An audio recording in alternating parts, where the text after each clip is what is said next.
Now, what's an assembly? An assembly, a .NET assembly,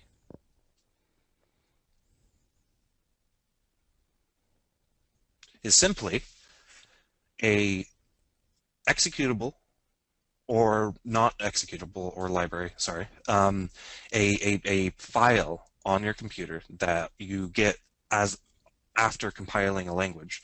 And in these particular languages produce .NET assemblies. .NET assembly is simply a file that can be loaded into the CLR.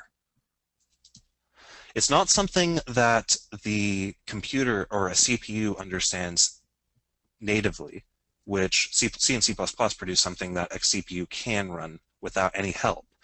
.NET assemblies need help. They need to be loaded into the CLR, or the Common Language Runtime, in order to be executed.